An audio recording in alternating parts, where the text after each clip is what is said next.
Hello friends, welcome back to another learning video of Money Mindset. हम कई दिनों के बाद आज वापस से मार्केट एनालिसिस के वीडियो पे मिले हैं। तो आज शांति से मार्केट में क्या हलचल हो रही है, कौन कौन सी ग्लोबल टेंशंस की वजह से मार्केट में क्या मूव आ रहे हैं, कहाँ पे हमें कोशियस रहना है, उसके ऊपर बेसिक बात करेंगे। और जो जो निफ्टी के सारे इंडेक्स है उसका एनालिसिस करेंगे, किसमें स्ट्रॉन्ग मूवमेंट आ सकता है, कि इसमें स्ट्रॉन्ग मूवमेंट आ चुका है, जो हमने कई बार बात की हुई है कि ये इंडेक्स हमारा फेवरेट इंडेक्स है, इसमें मोमेंटम बन सकता है, उसके ऊपर भी बात करेंगे। और आने वाले दिनों में कौन सा सेक्टर परफॉर्म कर सकता है उसके ऊपर बात करेंगे, क्योंकि हमारा जनरली विजन ऐसा रहता है कि जो चीज चलने वाली होती है, जो चीज चलने की प्रोबेबिलिटी ज्यादा होती है, उसके ऊपर हम फोकस करते हैं और वहां पे हमारा शॉर्ट टर्म मनी है उसको हम शिफ्ट करते हैं। लॉन्ग टर्म जो हमारा पोर्टफोलियो है वो स्टैंड स्टिल रहता है, क्योंकि मार्केट ने जो रिकवरी दी है पिछले 8-10 दिनों में, वो रिकवरी माइंड ब्लोइंग रिकवरी है। वो रिकवरी की वजह से अब सारे लोगों के पोर्टफोलियो में 20% का अपवर्ड मोमेंटम अच्छे अच्छे स्टॉक्स में आया होगा। अभी भी आपके पोर्टफोलियो में अगर कोई स्टॉक्स में अपवर्ड मोमेंटम नहीं आया है, मार्केट इतना अप आने के बाद, फिर आपको एक खतरे की घंटी बजानी पड़ेगी कि आपके पोर्टफोलियो में ऐसे कौन से स्टॉक्स है जो मार्केट से विपरीत, मार्केट से ऑपोजिट डायरेक्शन में मूव हो रहे हैं, मार्केट बढ़ने के बावजूद आपके स्टॉक्स नहीं बढ़ रहे हैं। ये चीज के ऊपर आपको फोकस करना पड़ेगा। तो आइए शुरू करते हैं। पहले निफ्टी 50 में क्या हो रहा है। निफ्टी 50 में ये जो 7 अप्रैल वाला दिन था, वो एक मेजर दिन था। वहां पे हमने एक एनालिसिस वीडियो भी बनाया था। वहां पे हमने बार बार बोला था कि इंडियन मैक्रो इकोनॉमिक जो डेटा है, जीडीपी डेटा है, इन्फ्लेशन डेटा है, उसके ऊपर भरोसा रखिए, क्योंकि इंडिया जैसी economy, political strong party, political strong leaders, वो जो इंडिया के पास है, वो सारे वर्ल्ड ग्लोबल कंट्रीज में इंडिया को उभर के निखर के बाहर लाता है। जो अपॉर्चुनिटीज एफआईएस को चाहिए, जो अपॉर्चुनिटीज बड़े बड़े पैसों को चाहिए, जैसे कि कनाडा का पेंशन फंड है, ऐसे कई सारे म्यूचुअल फंड है, डीएसपी ब्लैक रॉक वाले जो है, उन सारे लोगों का जो पैसा है, वो सबसे सेफ कंट्री कौन सा है डालने के लिए, तो उसमें टॉप में इंडिया का नाम भी शामिल होता है।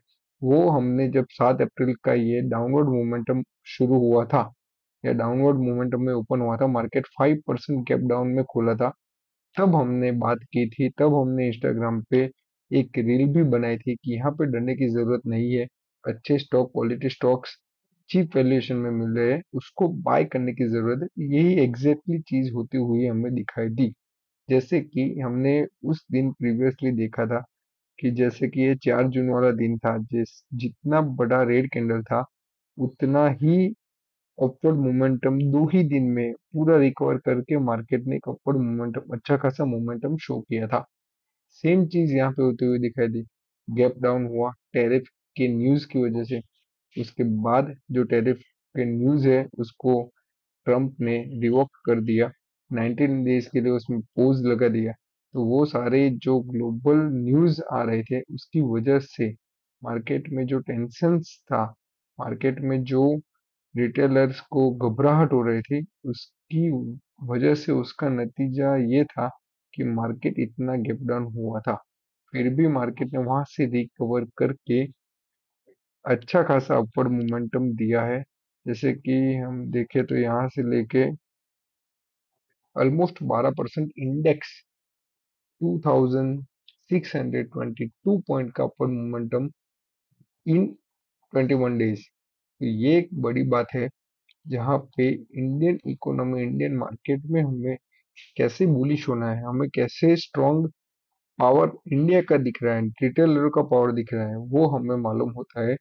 जैसे कि हम देख सकते हैं कि जो इसका प्रीवियस रेजिस्टेंस था, यहाँ पे एक बार आया, रिजेक्शन लिया, दूसरी बार आया, रिजेक्शन लिया, दूसरी बार तो उसने अपना प्रीवियस लो था उसको भी तोड़ दिया था। तोड़ने के बाद वापस से बाउंस बैक करके जो प्रीवियस हाइस था, जैसे कि हम उसको मार्क करेंगे कि ये जो प्रीवियस हाई था, इस 2 बार उसने जो रेजिस्टेंस दिया था उसको ब्रेक किया। ब्रेक करने के बाद, जैसे कि यहाँ पे ब्रेक किया, ब्रेक करने के बाद वो रिटेस्ट किया, रिटेस्ट करने के बाद वापिस से वो आज अपर मोमेंटम में चलता हुआ हमें दिखाई दिया है। तो ये चीज है जहाँ पे हमें ध्यान देने की जरूरत है कि मार्केट अभी धीरे धीरे अपवर्ड मोमेंटम में जा रहा है। यहाँ पे आप देखिए, आज की भी कैंडल देखिए तो पूरी बुलिश कैंडल बनी हुई है। कल की जो रेड कैंडल थी, वहां पे स्टार्टिंग में मार्केट अच्छा खासा नॉर्मल फ्लैट ओपन हुआ था, वहां से पूरा डाउन आया था, सेलिंग आई थी। बट एक चीज यहाँ पे नोटिस करने वाली है, गौर करने वाली जो चीज है, वो आपके सामने मैं लाता हूँ F I I D I आई का डेटा। तो F I I D I आई का डेटा जो है, वो डेटा हमें क्या बताता है कि कल के दिन जो लोगों को परेशानी थी कि इंडिया पाकिस्तान का वॉर हो जाएगा तो मार्केट क्रैश हो जाएगा, तो स्टार्टिंग ओपन होने के बाद 9:15 के बाद जैसे मार्केट में सेलिंग धीरे धीरे चालू हुई, उसके बाद से 50% से ज्यादा का रिकवरी आया हुआ था। तो ये एक चीज देखिए, 25th की मैं बात कर रहा हूँ तो 25th में 2952 करोड़ कंटिन्यूअस बाइंग है एफआईआई की, जो हम देख सकते हैं। डीआईआई की भी पिछले 2 दिनों से कंटिन्यूअस बाइंग हो रही है। मतलब एफआईआई डीआईआई ये दोनों जब साथ में बाय करते हैं, तो एक चीज सोचने वाली ये है कि उनको जो स्टॉक्स है वो सेल कौन कर रहा है। तो सेल एक ही जो पर्सन है, रिटेलर्स, रिटेलर्स है, वही इन लोगों को माल सेल कर रहे हैं। और एफआईआई और डीआईआई पिछले 2 दिनों से साथ में बाय कर रहे हैं, जैसे कि ये ऑलमोस्ट 3000 और 5500 का, यहाँ पे भी 5500, मतलब ऑलमोस्ट 10,000 करोड़ का नेट बाइंग 2 दिनों में है। क्योंकि जनरली देखो तो हम अप्रैल 24 की बात करें तो यहाँ पे सेलिंग है, तब वहां पे एफआई ने बाइंग की हुई है 8,250 करोड़। तो ये सारी चीज है कि एफआई वापस से इंडियन मार्केट में इन्वेस्टेड हो रहे हैं। जैसे कि मैं मंथली में देखूँ तो एफआई का नेट बाइंग आ चुका है। मार्च में भी नेट बाइंग था, अप्रैल में भी नेट बाइंग है। जैसे कि डीआईआई का हम देखें तो डीआईआई तो कंटिन्यूअस नेट बाइंग पे चल रहा है, मतलब कि ऑलमोस्ट 25,000 करोड़ से ऊपर का कैपिटल डिप्लॉय हुआ है अप्रैल में। तो ये चीज है जो हमें मार्केट में एक अच्छे से स्विंग ट्रेड्स देने के लिए, अच्छे स्टॉक्स में इन्वेस्ट करने के लिए और उसको होल्ड करने के लिए हमारा जो स्ट्रॉन्ग विल पावर है उसको स्ट्रॉन्ग करती है। तो ये एक चीज है जहाँ पे निफ्टी अच्छा खासा अपवर्ड मोमेंटम में जा रहा है। निफ्टी जब तक 23,800 के लेवल के ऊपर सस्टेन कर रहा है, तब तक हमें डरने की कोई जरूरत नहीं है, क्योंकि ये जो लेवल है एक मेजर सपोर्ट लेवल की तरह अब काम करेगा। इसके नीचे जाएगा तो भी डरने की जरूरत नहीं है, क्योंकि दूसरा जो सपोर्ट लेवल है वो 22,700 के लेवल के अराउंड है। तो यहाँ तक निफ्टी जा सकता है, और यहाँ तक निफ्टी जाए तो डरने की जरूरत नहीं है। चलो अब हम आगे के इंडेक्स देखते हैं, जैसे कि ऑटो इंडेक्स।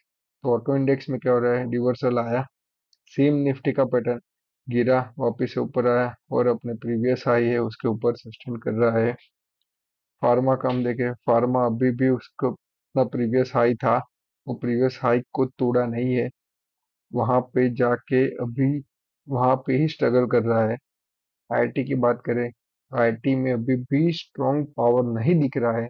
मैंने कई बार आपको बताया हुआ है कि आईटी के स्टॉक्स से दूर रहिए, आईटी के स्टॉक्स से आप अपनी दूरी बनाए रखें जब तक ग्लोबल टैरिफ का जो टेंशन है और ग्लोबल वर्ल्ड के इकोनॉमिक डायनेमिक्स जो अच्छे नहीं हो जाते, तब तक आईटी से थोड़ी दूरी बना के रखें। क्योंकि इंडेक्स आप देखोगे तो समझ में आएगा, जैसे कि ऑटो फार्मा का हमने इंडेक्स देखा तो वो निफ्टी की तरह चल रहे हैं, बट अभी भी आईटी अपने प्रीवियस हाई से बहुत दूर है। तो एक चीज ध्यान में रखें, निफ्टी पीएसयू बैंक को देखे, अच्छा खासा बुलिश मोमेंटम उसमें दिख रहा है। तो निफ्टी के पीएसयू बैंक के जो स्टॉक्स है उन पे नजर रखें। निफ्टी बैंक ने तो अपना ऑल टाइम हाई को ब्रेक किया, ब्रेक करने के बाद रिटेस्ट किया, रिटेस्ट करने के बाद सस्टेन कर रहा है। मतलब निफ्टी बैंक का जो हमने प्रीवियस एनालिसिस किया हुआ था, हमने पिक किया था कि निफ्टी बैंक और निफ्टी फाइनेंशियल सर्विसेज दो ऐसे सेक्टर है जहाँ पे आप अपने कैपिटल को इन्वेस्ट करके अच्छा खासा पैसा बना सकते हैं। तो ये मोमेंटम हमें दिखने की जगह निफ्टी 50 अभी अपने प्रीवियस हाई को ब्रेक कर रहा है, वहां पे निफ्टी बैंक ने अपने ऑल टाइम हाई को ब्रेक करके उसके ऊपर सस्टेन कर रहा है। तो ये एक चीज है, जैसे Nifty bank Nifty financial services दोनों में स्ट्रॉन्ग बुलिश मोमेंटम हमें दिखाई दे रहा है, जहाँ पे निफ्टी फाइनेंशियल सर्विस तो उसके भी ऊपर चल रहा है। पर अब सबसे तेजी से दौड़ने वाला जो घोड़ा है तो वो निफ्टी फाइनेंशियल सर्विसेज है, जहाँ पे हमने बजाज फाइनेंस का एनालिसिस स्टार्टिंग के वीडियो में किया था, जब 2-3 महीने पहले मैंने कंबाइंड फंडामेंटल टेक्निकल एनालिसिस का यूट्यूब हमारे मनी माइंडसेट चैनल पे एक वीडियो बनाया था, वहां पे डिटेल में एनालिसिस किया था। वहां से लेके आज तक उसमें 15% का रिटर्न नेट बन चुका है। तो ये चीज है। निफ्टी एनर्जी की बात करें तो उसमें अभी इतना स्ट्रॉन्गनेस दिख नहीं रहा है। निफ्टी इंफ्रा की बात करें, निफ्टी इंफ्रा में भी निफ्टी 50 का सेम पैटर्न फॉलो हो रहा है। निफ्टी रियलिटी की बात करें तो वहां पे भी वीकनेस दिख रही है। निफ्टी एफएमसीजी की बात करें तो एफएमसीजी में एक वी टाइप रिकवरी दिख रही है, बट उसका जो मेजर रेजिस्टेंस है 58,167 का, उस रेजिस्टेंस के ऊपर सस्टेन होना जरूरी है। मिड कैप की बात करें तो मिड कैप भी अच्छा खासा अपवर्ड मोमेंटम में आ रहा है। स्मॉल कैप की देखो तो स्मॉल कैप भी सेम मोमेंटम में है। निफ्टी स्मॉल कैप 50 देखे, निफ्टी मेटल को देखे तो मेटल, अभी मेटल में वीकनेस है तो मेटल के स्टॉक से दूर रहे। ये सारे इंडेक्स को देखने के बाद हमें क्या पता चलता है कि निफ्टी मेटल से दूर रहे, निफ्टी आईटी से दूर रहे, निफ्टी रियलिटी से दूर रहे, एनर्जी से दूर रहे। एफएमसीजी में रिवर्सल आ रहा है बट उसमें भी वेट करना है। सबसे बेस्ट जो इंडेक्स निकल के आ रहा है तो वो निफ्टी पीएसयू बैंक है और Nifty bank Nifty financial services. ये तीन इंडेक्स ऐसे हैं जिसमें आप अच्छे अच्छे स्टॉक्स को एनालाइज करके उसमें स्विंग ट्रेड्स निकाल सकते हैं, जहाँ पे आपके 20%, 25%, 30% के रिटर्न आने वाले दिनों में बन सकते हैं। तो हमारा काम जनरली ये होता है कि कहाँ पे हमको रिस्क कम है, रिवॉर्ड ज्यादा है, वहां पे ही हमें काम करना चाहिए। अभी हम आ जाते हैं, जो हमने अभी रिसेंटली हमारा जो इंस्टाग्राम चैनल है वहाँ पे monsoon season fertiliser and pesticide boom वाला जो सीजन था उस पे एक रील अपलोड की थी। तो अभी तक आपने हमारे Instagram page Money Mindset RK को फॉलो नहीं किया है तो फॉलो कर लीजिए, क्योंकि यहाँ पे हम अच्छे अच्छे पिक्स देते रहते हैं। जहाँ पे हमने ब्लड बाथ वाला जो ट्रम्प की टैरिफ की वजह से क्या हुआ था वहां पे भी हमने यहाँ पे भी रील डाला हुआ था। रेसिप्रोकल टैरिफ की वजह से कौन सा सेक्टर चलेगा उसके ऊपर भी हमने यहाँ पे रील डाला हुआ था। जहाँ पे वीबीएल और रीमा में अभी जो लेवल पे है वहां से 15-20% नीचे थे, तब हमने यहाँ पे रील डाल के इन स्टॉक्स के बारे में आपका ध्यान को अटेंशन दिया हुआ था। तो ये सारी चीजें, तो इस पेज को इंस्टाग्राम के पेज को फॉलो कर लीजिए। और आइए बात करते हैं निफ्टी में जो फर्टिलाइजर सेक्टर के स्टॉक्स है उनके ऊपर। हमारा फेवरेट फर्टिलाइजर स्टॉक्स है पैरादीप, जिसने बहुत अच्छा मोमेंटम दिया हुआ है। ये मोमेंटम हमने अराउंड यहाँ पे कैप्चर किया था, जो उसने अपना प्रीवियस हाई था उसको ब्रेक किया था 127 के अराउंड। जैसे कि हम तो एक्चुअली यहाँ से एवरेज कर रहे थे, मतलब यहाँ से पैसा डाल रहे थे, बट हम उसके हाई से भी देखे तो 15% का रिटर्न। देखिए जरा देखिए, आप ये चार्ट को ओपन करके देखेंगे तो भी आपको पता चलेगा कि कितना स्ट्रॉन्ग पैटर्न पे, कितना स्ट्रॉन्ग ट्रेंड पे ये स्टॉक मूव होके ऊपर जा रहा है। दूसरा एक स्टॉक है कोरोमंडल इंटरनेशनल। ये स्टॉक्स भी बढ़िया पर मोमेंटम दिया है। हम कंटिन्यूअसली देखें तो ये स्टॉक हाई राइज हाई लोज पे मूव हो रहा है। यहाँ पे अपर मोमेंटम आया, फिर एक रिट्रेसमेंट आया, फिर अपर मोमेंटम आया, यहाँ पे फिर एक रिट्रेसमेंट आया। रिट्रेसमेंट आने के बाद वापिस से अपवर्ड मोमेंटम स्टार्ट हुआ है और ये कंटिन्यूअस धीरे धीरे करके अप मोमेंटम में जा रहा है। तीसरा स्टॉक है जो हमने बहुत पहले दिया हुआ था, चंबल फर्टिलाइजर। चंबल फर्टिलाइजर का स्टॉक्स हमने 570 के अराउंड यहाँ पे उसको पिक किया था, तो 570 से लेके हम देखें तो 20% का रिटर्न तो चंबल फर्टिलाइजर में भी मिला है 42 दिनों में। ये सारी चीजें ऐसी है जहाँ पे हमको इंटरेस्ट कम रहता है, क्योंकि यहाँ पे गैम्बलिंग नहीं है, यहाँ पे एफएनओ जैसा मजा नहीं आता है। और यहाँ पे जो रिटर्न बनते हैं, जो वेल्थ क्रिएट होता है, वो एफएनओ के रिस्क के सामने बहुत ही बढ़िया है। क्योंकि एफएनओ में एट द एंड या तो आप चार्जेस पे करोगे ब्रोकरेज फर्म को, या तो फिर आप प्रॉफिटेबल होगे। कब होगे? जब आप 1% में आओगे और 99% लोगों को डिफीट करोगे। और जो हमारे साथ लोग जुड़े हुए हैं वो इतने बड़े कैपिटल से, क्योंकि एक एफएनओ में कैपिटल चाहिए। जनरली हमारा जो माइंडसेट होता है वो ऐसे होता है कि मेरे पास 10,000 है, एफएनओ में लगाता हूँ 1 लाख बन जाएंगे। 10,000 से 1 लाख साल में 5 बार ही बनते हैं, पर 10,000 के जीरो हर रोज होते हैं। तो हमें 10,000 से जीरो नहीं करना है, हमें 10,000 से धीरे धीरे धीरे हमारे कैपिटल को ग्रो करना है। ये जस्ट फॉर एन एग्जाम्पल था। तो ये सारी चीजें हैं। तो हमारे यूट्यूब चैनल और मनी माइंडसेट इंस्टाग्राम पेज दोनों को फॉलो कर लीजिएगा, क्योंकि वहां पे हम अच्छे अच्छे स्टॉक्स, अच्छे अच्छे चार्ट, अच्छे अच्छे इंडेक्स को, जब उसमें रिवर्सल आता है उससे पहले और आने के बाद भी उसको कंफर्म करने के बाद आपका जो ध्यान है वो वहां पे खींच के ले जाते हैं। और आपको उस पे गाइड करते हैं कि आप इसके ऊपर नजर रखिए, यहाँ पे आपका रिटर्न बनेगा। जैसे कि अभी एक स्टॉक्स था,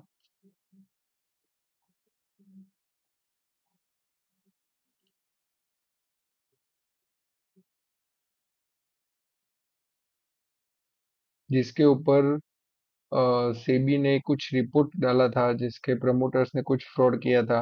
और ऑलमोस्ट उसकी जो वैल्यू थी वो 90% डाउन होके नीचे आ गई थी। जेंसोल करके था।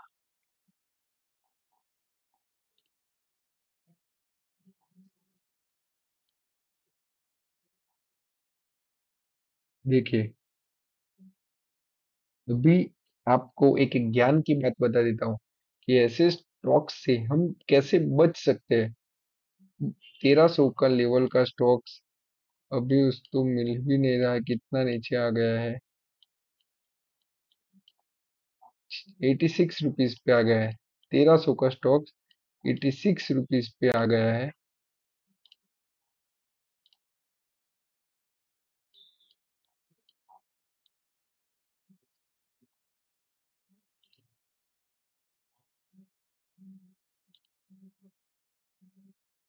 ऑलमोस्ट 95% कैपिटल उड़ गया, जिसने टॉप पे बाय किया होगा, या जिसने यहाँ कहीं पे सस्ते में भी बाय किया होगा कि भाई एवरेज कर लेते हो, गिर रहा है तो इसका ऑलमोस्ट 50% कैपिटल तो उड़ गया होगा, 100% कैपिटल वहां से लेके भी उड़ गया होगा। तो ये चीज है। अभी ऐसा स्टॉक्स में आपने कभी एंट्री ले भी ली, तो एक चीज जरूर याद रखें कि स्टॉक्स जब अपना प्रीवियस जो स्ट्रॉन्ग सपोर्ट था उसको ब्रेक करता है, जैसे कि यहाँ पे 751 पे अगर किसी के पास भी स्टॉक्स होता वहां पे वो निकल जाता, तो वहां से लेके वो अपने कैपिटल को इतना बड़ा प्रोटेक्ट कर सकता था। तो what is best about making stop loss, और स्टॉप लॉस को क्यों हमें अपने इमोशन के साथ नहीं जुड़ना चाहिए, ये चीज बताती है जेंसोल में। जेंसोल में अगर किसी ने यहाँ पे स्टॉप लॉस नहीं लिया होता, भले ही कितना लॉन्ग टर्म वाला स्टॉक क्यों ना हो, तो यहाँ से लेके वो अभी इतने डाउन में पड़ा होगा कि यहाँ से उठने की जरूरत, या यहाँ से स्टॉक उठेगा कि नहीं उठेगा वो किसी को पता नहीं है। जैसे जनरली होता क्या है कि स्टॉक्स 1,000 रुपीज पे है, वहां से वो 500 रुपीज पे आया तो वो 50% गिरा। बट 500 से वापस 1,000 पहुंचने के लिए उसको 100% का रिटर्न देना पड़ता है। तो ये चीज आप ध्यान में रखिए। जैसे कि हम ये लॉन्ग शॉट लगाते हैं, तो लॉन्ग शॉट में हम वही लगाते हैं, जैसे कि मैंने ये लॉन्ग शॉट लगाया, तो लॉन्ग शॉट में मैं सपोज यहाँ पे टारगेट 100% का देता हूँ, और मेरा जो रिस्क है वो रिस्क 34% का है। तो यहाँ पे मेरा रिस्क रिवॉर्ड 3 है। रिस्क रिवॉर्ड हमेशा स्विंग ट्रेडिंग में 2 से ज्यादा ही रखना पड़ेगा। अगर आप 10% का प्रॉफिट कर रहे हो तो लॉस 5% का ही बुक करो। अगर आप 50% का प्रॉफिट कर रहे हो तो लॉस 5% या 7% से कम ही रखो। लॉस हमेशा, लॉस को जल्दी काटो। लॉस को होल्ड करने से कभी भी आप ट्रेडिंग में, स्विंग ट्रेडिंग में, स्टॉक्स इक्विटी में, कैश इक्विटी ट्रेडिंग में आप पैसा नहीं बना सकते। तो ये जो टूल्स है, बेसिक बेसिक टूल्स है, उसका यूज सीखिए। यूज सीखने के बाद आप अपने ट्रेडिंग को इम्प्रूव कीजिए और हमारे साथ ऐसे ही वीडियो के लिए जुड़े रहे। Thank you very much to all of you.